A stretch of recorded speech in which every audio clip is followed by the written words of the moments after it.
Kamera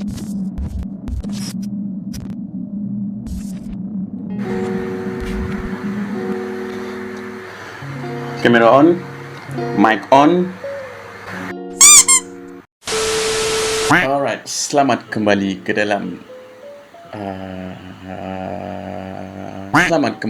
dalam Sembang Kosong episod 2. Berapa lama dah gaps Sembang Kosong tu sebenarnya? Rasanya last 2019 Tapi siapa? Saya tu bukan apa sebenarnya kurang nak pula konten. Sebab saya tu memilih konten-konten yang konten-konten yang baik, konten-konten yang boleh bagi manfaat ke orang. So Hey y'all, come look at this. yeah, I choose more to quality over quantity. Saya dah lah. Aku sebenarnya saya ada idea nak pula. Lagipun aku tidak masa busy dengan belajar dan kerja. Okay, apa-apa pun bersama saya Adito. Ya, saya seorang je. Yang itu saya seorang je. Tapi saya ada masalah. Topik untuk Sembang Kosong episod 2 tu adalah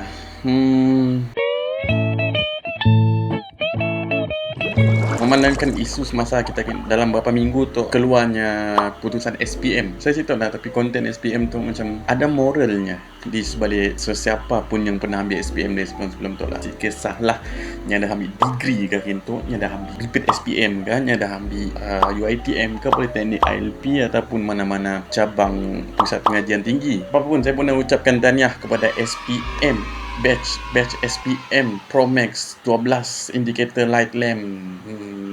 Tahniahlah kepada sidaknya batch yang istimewa, di mana sidaknya mendapat peluang banyak kali tanpa disingkirkan. Kalau sidaknya dapat peluang yang banyak, kemungkinan besar keputusan SPM sidaknya power. Ya dah, student-student sebelum tu mostly sidaknya akan ambil SPM cun-cun setahun lah. Kalau ni ambil form 5, dari form 5 setahun lah. So untuk batch SPM Pro Max tu sidaknya mendapat peluang yang banyak. So di sini kita boleh nampak kemungkinan besar sidaknya ada usaha yang besar, di sini usaha yang baik, sebab sidaknya dapat peluang untuk belajar lebih banyak lagi. Tapi kita siapa nak anggap sidaknya dapat keputusan yang cemerlang kan? Sebab dalam fasa sebenarnya dia beri peluang banyak kali macam ni pun, tapi dalam keadaan yang tidak lurus lah. Sebab apa? Sebelum COVID-19 tu, budaya belajar dan sistem belajar adalah berbeza dengan selepas COVID. Di mana sebelum belajar sidaknya more to dalam kelas, so two-way communication, dapat tanya cikgu, dapat tanya macam mana. Tapi di dalam fasa online tu sidaknya sukar lah untuk mendapat perhatian yang lebih. Sekiranya ada parti yang sidaknya si tahu macam apa yang kita nampak dari cikgu dan murid sekalipun,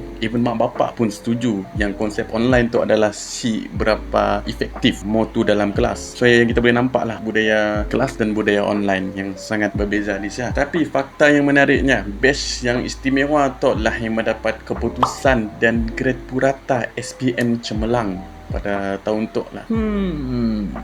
Adakah sebab sidaknya benar-benar belajar, ataupun sebab baseline SPM yang rendah? Kita pun tak tahu. Tapi apa-apa pun, saya ucapkan tahniah buat pelajar-pelajar SPM yang baru tu, yang dapat keputusan baru tu. InsyaAllah peluang anda baik. Jadi dalam peluang kali tu, dalam episod kali tu, saya sendiri nak share tentang perjalanan sepanjang saya ambil SPM, ambil keputusan SPM, dan apa yang jadi selepasnya. Moga dapat manfaat lah dari apa yang saya nak share. So SPM pada zaman saya dulu, saya ambil SPM pada tahun 2015. SPM, come on. Saya memang jenis yang bukan pelajar cemerlang. Saya bukan pelajar yang, tapi kan saya duduk kelas sains, saya duduk pelajar Sains pure, okay. Sains pure, tapi tetaplah paling tercorot dalam kelas. Siapalah diriku ni kan. Tapi saya siapkan nak salahkan budaya belajar saya siapkan nak salahkan sekolah, saya siapkan nak salahkan siapa-siapa pun dalam hal tu. Tapi yang bersalah adalah saya sendiri yang bersalah dalam hal tu. Bukannya yang problem terbesarnya. So dalam hal tu saya boleh katakan ada dua faktor salah di situ. Diri saya sendiri yang sibuk belajar, diri sendiri yang rasa honeymoon, mau kerja honeymoon lah, mau kerja relax, santai, yang anggap SPM yang macam dah saya bapa SPM ni pun relax lah, masih je dapat sambung sekolah, masih je dapat sambung swasta or anything. And then faktor yang lainnya adalah Saya dah faktor lain. Siapa saya salah orang lain? Saya terpaksa salahkan diri sendiri juga. Yes, memang diri saya dulu saya dah minded yang nak belajar. Sebab apa saya sendiri yang salah? Okey, sekolah patut saya akan ajar. Sekolah memang akan ajar punya. Cikgu akan masuk kelas. And then benda lainnya, sekolah memang akan hantar sekiranya ada macam seminar, macam contoh seminar lah, skor A ke, ataupun program-program tentang contoh-contoh soalan past year. Ya, satu lagi, patut dalam kelas saya ada kawan yang pandai kan. Saya ada kawan yang jenis yang memang nerd, jenis yang memang kaki belajar. Memang akan ada. And then tuition, kena tahu media sosial dalam Google semua ujung jari, YouTube semua boleh belajar. Aku tu seorang student berpindah.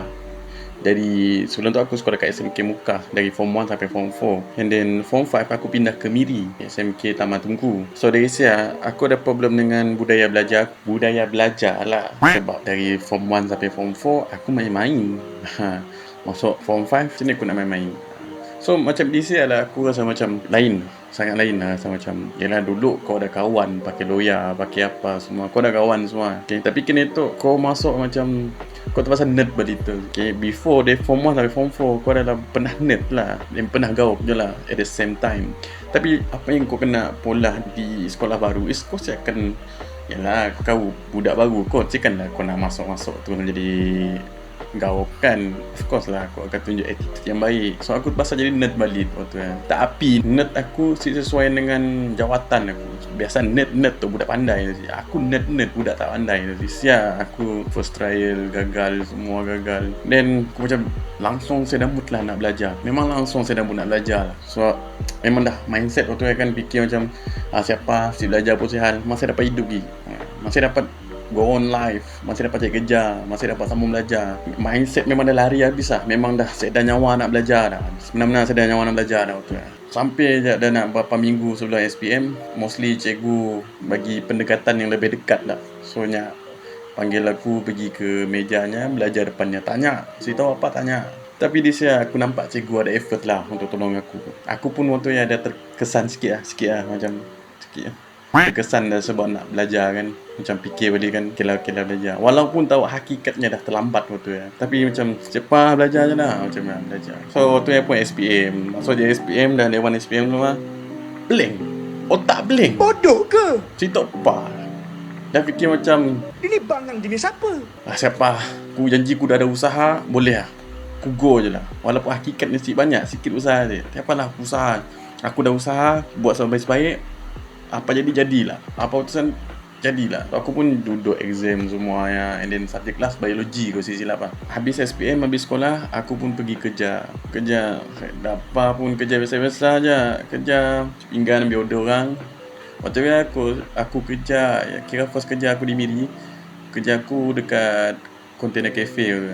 So selama setahun lah. Tapi dalam setahun ni aku memang rasa penuh dengan kekesalan lah actually. So aku sebenarnya dah ada target sebelum SPM. Asalnya dari form 1 dah aku sebenarnya ada target. Aku nak masuk Aswara, Akademi Seni Warisan dan Budaya. Aku nak masuk teater, nak masuk bidang perfilman, bidang arts lah. Macam ni ya. Kau pelajar sains, kau nak masuk bidang arts. Tapi saya ada masalah. Masuk je lah kan. So aku memang dah target dah nak masuk Aswara. Saya dah pilih part lain, aku just target dia je. Dia je target utama aku. Walaupun aku tahu mak bapak aku menyetujui. Bukan setakat mak bapak lah, whole family pun setuju aku masuk saya. So tibalah waktunya 3 bulan 3 2016 tarikh keputusan SPM keluar. Aku dah langsung rasa excited. Seolah-olah macam aku tahu keputusan aku apa ni. Tapi aku pergi turun kerja tu sih. Aku pergi turun kerja. Aku sudah fikir pun nak ambil ke si SPM, nak ambil ke si. Aku je salah seorang yang ada sama umur aku, ada 3 orang. Kalau silap aku 3 orang sama kerja tu semua lepas SPM. 2 orang tu memang dah dari awal pagi pergi sekolah tengok keputusan SPM. Aku seorang yang pergi turun kerja, buat macam relax santai kan. So aku macam fikir. So aku minta keluarga aku punya bos, aku nak ambil result SPM. So aku silap aku pakai Maxim Grab waktu pergi ke dari Krokop ke Taman Tunku. SMK Taman Tunku. Grab pergi je masuk sekolah, and then tengok ada nama aku, jumpa cikgu pada terima kasih semua and then aku tu caw betapa saya dah terkesannya. Aku sih tengok lagi result aku, tapi waktu aku langsung saya dah rasa apa-apa. Belum ada rasa kecewa, belum ada rasa excited. Aku just Datang sekolah, tengok, ambil, caw balik, sambung kerja. Tapi orang lain yang macam, yalah kita si dapat dah pada busybody, dah memang lumrah. Akan ada orang manusia yang katanya, macam mana SPM? Okey ke? Macam mana SPM? Okey ke? Macam mana SPM? Apa keputusan? So aku tunjuk je lah dia dengan muka yang relax, santai. Tapi dalam santai aku berfikir sesuatu tu. Seolah-olah timbul rasa kesal, menyesal selepas mak aku call aku. So aku tahu bila aku dah sebut putusan aku tahu mak aku memang kecewa. Aku tahu bapak aku kecewa, mak aku kecewa. Aku tahu.